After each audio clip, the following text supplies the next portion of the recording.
Bakit ka dapat maghintay sa Panginoon? Pag-usapan po natin yan sa devotion natin na ito. Magandang araw po sa bawat isa sa inyo. Welcome back to our 365 Daily Devotions Seminary Edition. Binabati ko po muna, unang-una sa lahat, si Lydia Acacio Richards, na nakikinig po sa atin sa Port Lucie, Florida. Hello po sa inyo. Now, yung topic po natin ngayong araw ay States of Jesus Christ. States of Jesus Christ. Pag sinabi po nating states, kalagayan, no?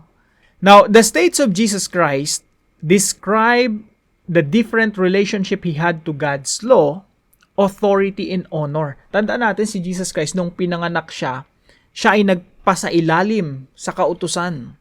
Born of a woman, born under the law. During his redemptive work, these are summarized in two stages. Two stages. So, si Jesus Christ po, meron siyang state of humiliation. Ano po yan? Yun yung estado ng pagpapakababa. Pangalawang state po, yun yung estado ng pag-exaltation. Yung itinaas na siya ng Diyos, Ama. So, these are summarized in two stages. State of humiliation and exaltation. In his humiliation, Christ laid aside his rights, submitting to the law, suffering, and death for our salvation. Sipin niyo po, Diyos na nagkatawang tao, hanggang ngayon talagang hindi kayang abutin ng isip ko na yung Diyos nagkatawang tao para iligtas tayo. Kanina lang, nandyan ako, nakaupo dyan dito sa chair ko dito. Talagang ibang klase yung meditation ko. Lord, sabi ko, hindi ako makapaniwala. Hindi ko talaga lubos maisip na Diyos, you are my King and then you died for me. Parang unbelievable. Lord, minahal mo ko. Kaya mga kapatid, kung sino man sa inyo, no, feeling nyo walang nagmamahal sa inyo, si Jesus, minahal ka ng, pinatunayan niya talaga hanggang sa kamatayan doon sa krus. Minahal ka ng Panginoong Jesucristo. Pakatandaan mo yan, isa puso mo yan, isa isip mo yan, na merong nagmahal sa'yo ng lubusan. So, in his humiliation, Christ laid aside his right, submitting to the law, suffering, and death for our salvation. In his exaltation, yun yung pagpapakababa ng Panginoong Jesucristo, no? Diyos na nagkatawang tao, and this time naman, inexalt siya ng Panginoon. Mula sa kanyang kamatayan, he was raised, binuhay siya maguli, ascended, umakyat siya doon sa langit. Seated at the Father's right hand. Umupo siya doon, meron pang session. Umupo siya doon sa kanyang trono and crowned with glory and honor. Makikita nyo rin po yan. Sinulat, okay, pwede nyo punting na yun. Daniel chapter 7, 13, and 14. Hindi ko po yung nailagay dito. Pero yun po yung isa sa mga gusto ko talaga mga verses sa Bible. Daniel chapter 7, 13, and 14. Now, dito naman po sa Philippians, chapter 2, verse 5 to 11. Yung humiliation, yung pagpapakumbaba, ang emphasize po natin sa devotion natin dito ay yung humility ng ating Panginoong Jesucristo.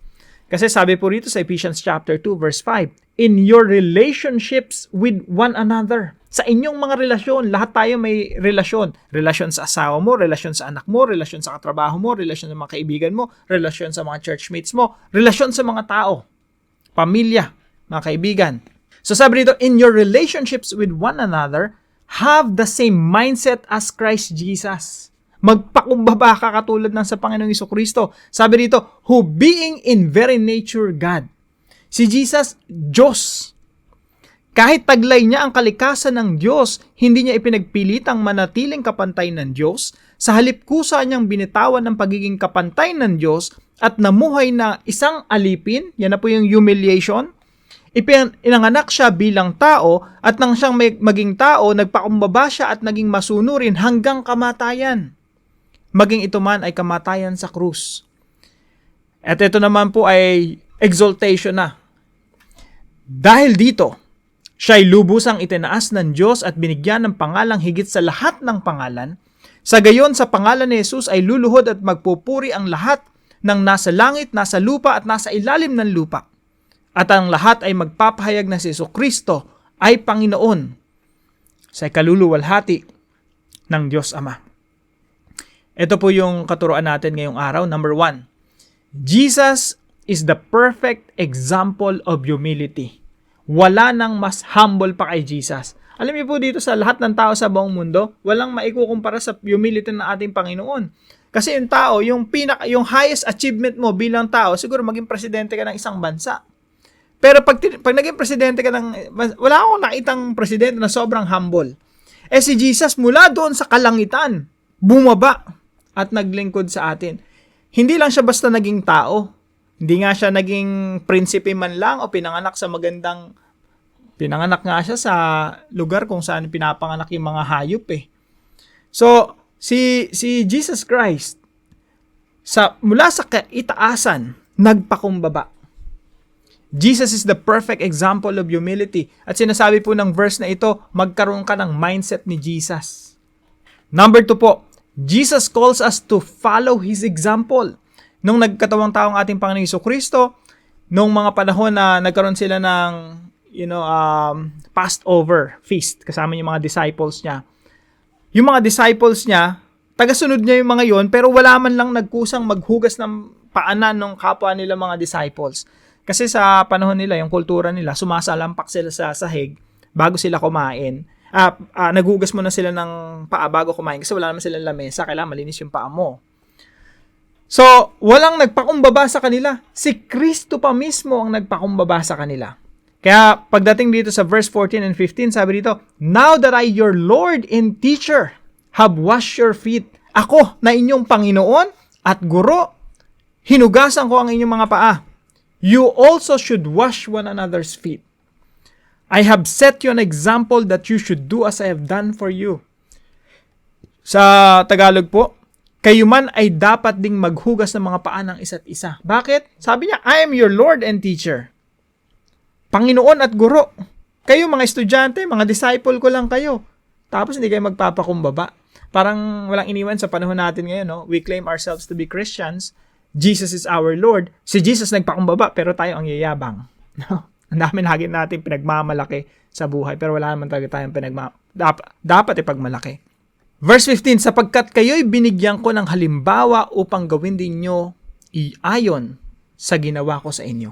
Si Jesus yung nagpakumbaba, naglingkod sa atin, nararapat din tayo magpakumbaba at maglingkod sa iba. Jesus calls us to follow His example. Pangatlo po, Jesus wants us to embrace His humility. Ibig sabihin, yakapin talaga yung humility. Hindi natin iniyayakap yung mga accomplishments natin, hindi natin pinanghahawakan yung mga pwede nating ipagmayabang, nabili, mga narating sa buhay. Wala tayong ganun pinanghahawakan. Ang niyayakap natin, ang pinanghahawakan natin, ay humility ng ating Panginoong Jesucristo. And I hope itong devotion na ito ay maghatid sa atin ng panibagong attitude and behavior. Na, teka, si Lord, si Jesus, master ko yan eh. He is my king, nagpakumbaba. How much more ako, na simpleng tao lang, di pa ba ako magpapakumbaba?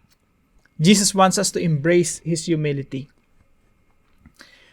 Now, bilang application po sa pinag-aaralan natin na ito, so, 3 W po ito. Number 1, walk as Jesus walked.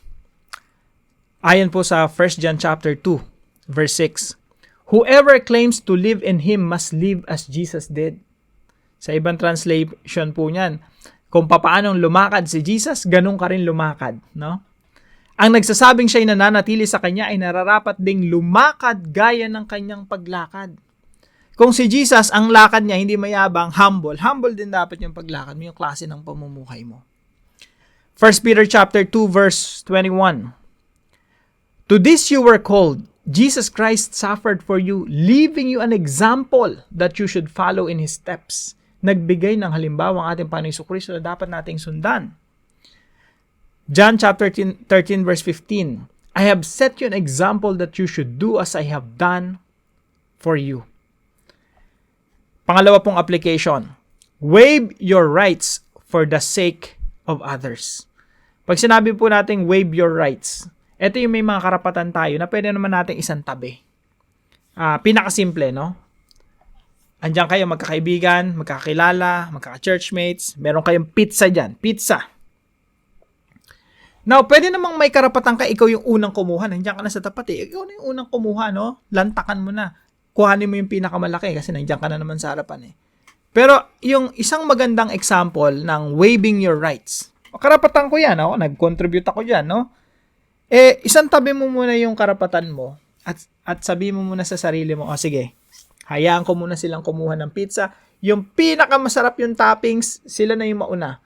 Yung pinakamalaking slice, sige, kayo na mauna. Yung matitira, yung ano man tawag ron? Mga pinagpilian, yun na lang yung sa akin. Di ba? Yun yung humility. And actually, makaka-relate ka kay Jesus kapag yun ang ginawa mo. When you waive your rights for the sake of others. Now, simple lang po yun, no? I-apply po natin yun sa yung sa maraming bagay. Let's say, sa mga upuan, hayaan mo na makupo yung iba. Ikaw na yung huli. Kung kinakailangan, tumayo ka na lang. Mga simpleng acts of humility, pagpapakumbaba. Sa mga ganung pagkakataon, nakapaglingkod ka sa kapwa mo, nakaka-relate ka pa kay Jesus. Nararamdaman po, nafe-feel mo pa si Jesus. Lalo na pag nalalamanganan ka ng ibang tao, mas Lord, yun pala yung naramdaman mo long time ago. Nung inapi-api ka ng mga Romano, no? Binugbog ka ng mga Romano, tapos hindi ka umiimik. Alang-alang sa pagmamahal mo sa amin. Waive your rights for the sake of others. Yes, kahit karapatan mo yan. Minsan, kailangan mo lang isang tabi yung karapatan mo eh. Actually, yung mga mag-asawa kaya lagi nag-aaway kasi puro sila karapatan. Karapatan ko yan, karapatan kong gawin mo yan para sa akin. Karapatan ko to, yan, yun, yan. Kung ano ng mga karapatan. Pero alam niyo po, yung focus natin hindi dapat karapatan eh. Ang focus natin, ano yung pwede kong gawing paglilingkod? What's my responsibility? Ano yung pwede kong gawin paglilingkod sa'yo? Imbis na humingi tayo ng humingi doon sa partner natin ng karapatan natin. Why not magbigay na lang tayo ng magbigay? Nagiging katulad pa tayo ni Kristo. Naiiwasan pa yung away at mas nanonourish pa natin yung relationships natin. Again, sabi nga po rito sa Philippians chapter 2, no? In your relationships with one another, have the same mindset as Christ Jesus. Now, pangatlong puntos po na gusto kong bigyan ng diin. Wait until God lifts you up. Okay lang na, pinagpilian, yun ang nasa iyo. Okay lang na ikaw lagi nasa peripheral. Okay lang na iba yung sikat, hindi ikaw, no? Okay lang na iba yung natataas, ikaw nandun ka lang sa backstage. Walang problema. Wait until God lifts you up. Hindi mo kailangan buhatin ang bangko mo. Si Lord ang magbubuhat ng bangko mo. Sabi po rito sa James chapter 4 verse 10. Humble yourselves. Ang responsibilidad mo, ang dapat mong gawin as far as you are concerned, ikaw, magpakumbaba.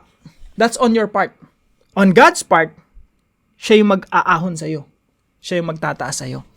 Humble yourselves before the Lord and He will lift you up.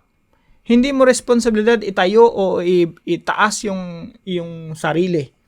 Responsibilidad ng Diyos yun. Ang responsibilidad mo, magpakumbaba. 1 John chapter 5 verse 5 to 6. All of you, clothe yourselves with humility toward one another. Because God opposes the proud.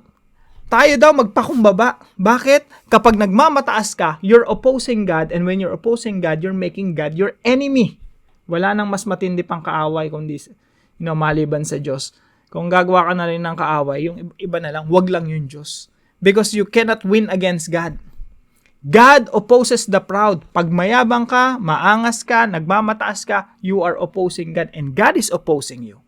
Sabi nito, because God opposes the proud, but shows favor to the humble.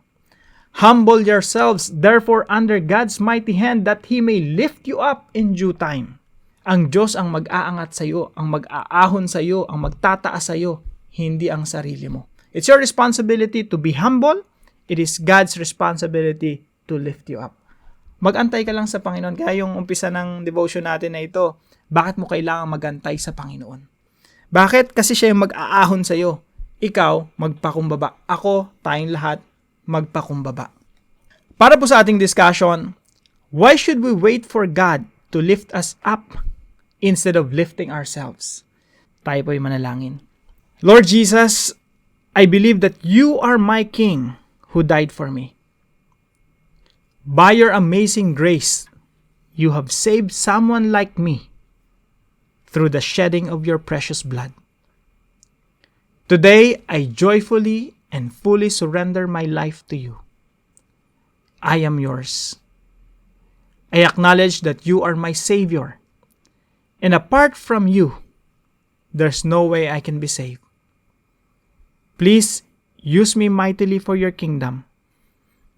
Make me an instrument so that many may come to know you. Shape me into your servant, and may everything I do bring glory to God. Amen and amen.